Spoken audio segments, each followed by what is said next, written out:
ඇත්තන්ට කවදාවත් බඩගිනි කියලා කියන්න පුළුවන්. මෙතන රිදෙනවා අතන රිදෙනවා කියලා කියන්න පුළුවන්. බෑ. ජීවිතේ කවදාවත් මේ මහ පොළොවේ පය ගහලා නැහැ. කවදාවත් මේ වතුර විදුරුවක් අදින් අරන් දීලා නැහැ. එයත් සමහර විට ආයේ මේ ආත්මේ ඒ ඇඟිලි වලින් නනලා පත් කන එකක් නැහැ. ඒ අර බුදුරු දේශනා කරපු දුර්ලභයි කියන මනුෂ්‍යාත්ම භාවය. දැන් කියමු බලන්න අපිට තියෙන අඩුපාඩුවක් ආමුදුරෝනේ මෙන්න මේ දේ අපිට නැහැ කියලා. මොකක්ද අපිට කලකිරෙන්න හේතු? මොනවාද අපිට දුක හිතෙන හේතු තියෙන්නේ? රස්සාවත් එක්ක එපා වෙන්න මොකක් හරි හේතුවක් තියෙනවා. ඒ සමහරට වැඩ කරන කට්ටිය හිතන පිළිතුරු අපිට එහෙම ප්‍රශ්න නැහැ. අපිට එහෙම ගැටලු නැහැ. හැබැයි අපි තේරුම් ගත්තේ නැහැ මොකටද අපි මිනිස්සු වෙලා ඉපදිලා ඉන්නේ. අපි තේරුම් ගත්තේ නැහැ මිනිස්සු වෙලා ඉපදුනහම මොකද කරන්න ඕනේ කියලා. එක යෝජනාවක් කරන්න මෙව පුළුවන් නම් හෙට ඉඳන් පටන් ගන්න. මම මේ බණ කියනකොට මරන්නත් පුළුවන්, ඔයත් අහනකොට මරන්නත් පුළුවන්. ඒක මේකේ හැටි. මේක කවදාවත් එහෙම අපි හිතන දේවල් අපිට ඕන විදිහට සිද්ධ වෙන්නේ නැහැ. වෙන්නේ මොකද්ද කියලා හිතා ගන්නත් බැහැ. මෙහෙම ජීවිතයක් ගත කරන අපි එකටම පුළුවන් නම් ඔය මට ජාතික රෝහලේ බණවලට කියනෙකුත් නැහැ මම මේ ටික කියලා තමයි යන්නේ. හොඳ. සාමාන්‍ය පොදු ආයතන විදිහේ ප්‍රශ්න කියලා දාන්න. අනුන් ගැන හොයන එක නවත්තන්න. පැහැදිලිද මම කියන්නේ? ඔය මම මේ හන්නේ අධ්‍යක්ෂකතුමාගේ. ඔබතුමාට මේ වෙනකොට මේ රෝහලේ කී දෙනෙක් ඇවිල්ලා කියලා දෙනවද සර්? අහවලා හොඳට වැඩ කරනවා. අර ડોක්ටර් හොඳට වැඩ, මේ නර්ස් හොඳට වැඩ, මේ සිස්ටර් හොඳට වැඩ, අර කම්කරුවා හොඳට වැඩ. දවසට කී දෙනෙක් විතර ඇවිල්ලා ඔබතුමාට සතුටු හිතෙන විදියට අනේකද හොඳ කියනවා. හිතන්නේ නැහැ ජීවිතේ 10 දෙනෙක්වත් ඇවිල්ලා අනේකද හොඳ කියලාද කියලා. කී දෙනෙක් ඇවිල්ලා කේලම් කියලාද? කී දෙනෙක් පෙත්සම් ගහලාද?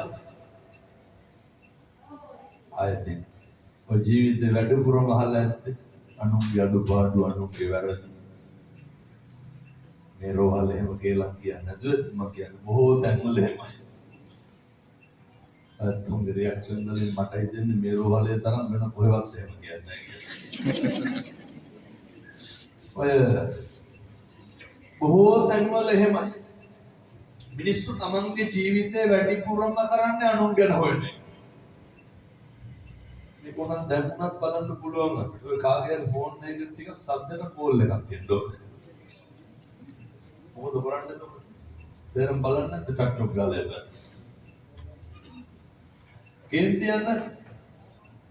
කේන්තියන්නේ ෆෝන් එකේ අයිතිකාරයාට වටුප් ඩයිව් මිනිස්සුන්ට.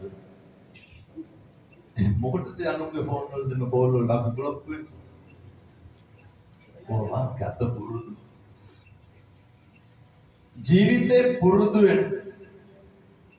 තව පොඩි ප්‍රශ්නයක් ගන්න.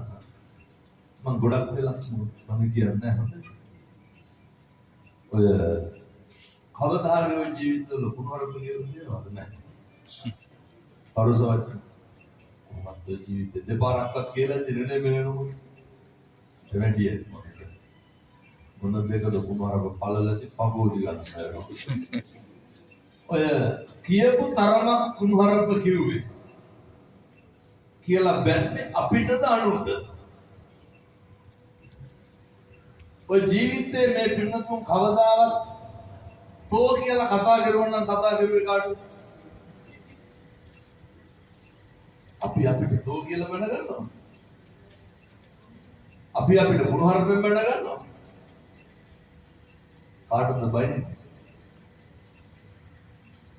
පඬින්න තරමක් අනුන්ටද? පව් පෙරන්නේ කාටද? අපිට නෙමෙයි. මොකටද අනුන්ට බැනලා අපි පව් පුරවගන්නේ? පැහැදිලිද මම කියන්නේ?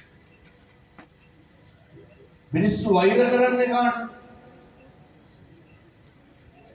අපිට දානොත් මම මේ කියන්නේ පුළුවන් නම් හෙට ඉඳන් වැඩි පටන් ගන්න හරි පහසු ජීවත් වෙන්න. මිනිස්සු ඊර්ෂ්‍යා කරන්නේ කාටද? ජාතික රෝහල එහෙම ඊර්ෂ්‍යා කරන උදේ නැතුවද? මම කියන්නේ බොහෝ තැන්වල ඒකටත් ඔයත්තන්ගේ රියැක්ෂන් වලින් හිතන්නේ ජාතික රෝහලේ තරම් වෙන බලවත් ඊර්ෂ්‍යා කාරණා නැහැ කියලා.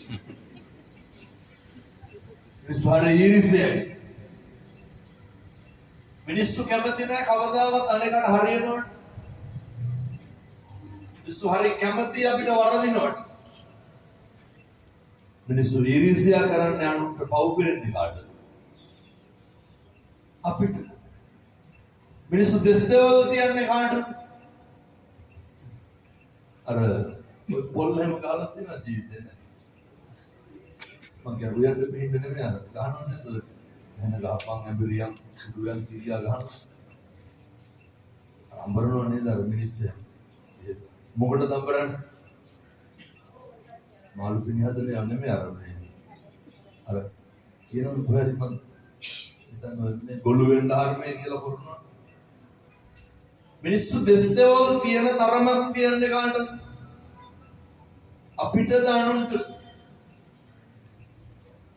පව් පිරෙන්නේ කාටද? අපිට. බුදුරු දේශනා කරන්නේ වාචාය සංවරෝ සාදු මිනිස්සු උනහම වචනේ හික්මෙන්න ඕනේ. මිනිස්සු උනහම වචනේ සංවර වෙන්න ඕනේ. වචනේ සංවර වෙන්න පුළුවන් නම් හෙට ඉඳන් කට පරිසම් කරගන්න බලන්න. ඔය ගෙවල් වල පුදුම විදියට පිච්චි නේ. ගෙවල් වල හරි පීඩා වෙන්නේ. දැන් මේ අම්මලා අපි හොඳටම දන්නවා. ඔය ජීවිතේ මේ වෙනකොට පාන්දර 4ට නැගිටිනවා කියන එක දැන් අවුරුදු කීයක් ඉස්සර කරන්නේ? සමහර අවුරුදු 25 පාන්දර 4ට නැගිටින්නේ. රෑ නිදාගන්නේ පහවදා උදේ ගැන හිතලා නෙමෙයි. මේ හැල්මේ දුවන මේ ජීවිත කවද්ද අපි හොයන නිදහසනේ? කවද්ද අපිට මානසික සුවයක්? ස්වාමියාගේ ප්‍රශ්න, දරුවෝන්ගේ ප්‍රශ්න, බිරිඳගේ ප්‍රශ්න.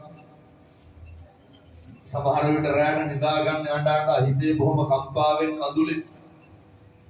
ඔය සේරම යටපත් කරගෙන පහවදා උදේ නැගිටලා උලෙලා පොඩි උන් ඉස්කෝලේ යනවා ආපහු වැඩට දෙන්න බැයි මට කලින්. කවද්ද ඕක ඉවර වෙන්නේ? කවද්ද අපේ ජීවිතේ මේ නිමෙන එක සැනසීම කියන එක තියෙන්නේ? පින්නතුනේ මේවා සැනසීම හදාගන්න එකටම තියෙන්න ඕන මිනිස්සුන්ගේ සිත්වල සුවපත්භාවය.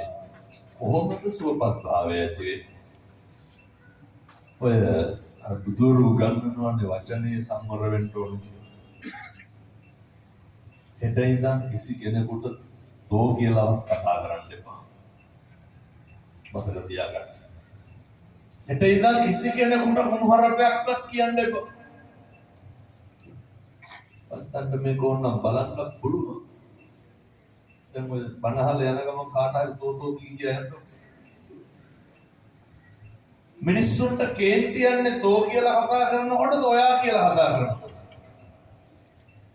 මේ වගේ ලොකු ගැඹුරක් නෑ. මේ වැඩේ පටන් ගන්න විතරයි තියෙන්නේ හෙට ඉඳන්. නොතේරෙන තරක් තියනවද නෑ? නොකරන එක විතරනේ තියෙන්නේ. මිනිස්සුන්ගේ හිත පැරෙනවා පින්නතුනි වචන මේ බුදුරු ගන්න. ඒකෙන් ආපහු විනාශය වෙනවා. ඔය ගෙවල් වල එකට එක කියන එක නවත්තන්න. එකක් කිව්වොත් අනිත් පැත්තේ 60ක් විතර කියනවා. අවුරු හරි ගෙදර නිමෙන්න බලන්න.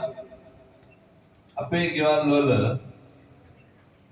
මිනිස්සුන්ගේ අහකට පිටිට ඉන්න ඕන මිනිස්සුන්ට ප්‍රශ්නයක් වුණා. මිනිස්සුන්ට වැරදුනහම දැන් ආයතන වල වැඩිපුරම අපිව මරාගෙන කණ්ඩ හදන්නේ අපිට හරි කියපුවාම අපිට වැරදුනා. වැරදුනහම අපිට තියෙන්න ඕන මේ සනසෙන්න තනක් නේ. අපේ ගෙවල් වල ලෝක අනිත් පැත්ත නෙමෙයි. ඔය පොඩි උමුණත් ඉස්කෝලේ ගිහිල්ලා කුඩේ යමත වුණාම අම්මට කියන්නේ නැත්තේ. අපිට කුඩි ගන්න වෙනවා. බැලුම් ගහන්න වෙනවා. ඕන කෙනෙකුට වරදිනවා අමතක වෙනවා අතපසු වෙනවා බැරි වෙනවා. ඒ වගේ වෙලාවට මිනිස්සුන්ට ඕනේ නිවෙන්න තනක් සැනසෙන්න තනක්. නිරන්තරයෙන් අර බුදුරු ගන්නනේ පුබ්බාසි කවුරු හරි දැක්කහම බුදුරු උගන්වනවානේ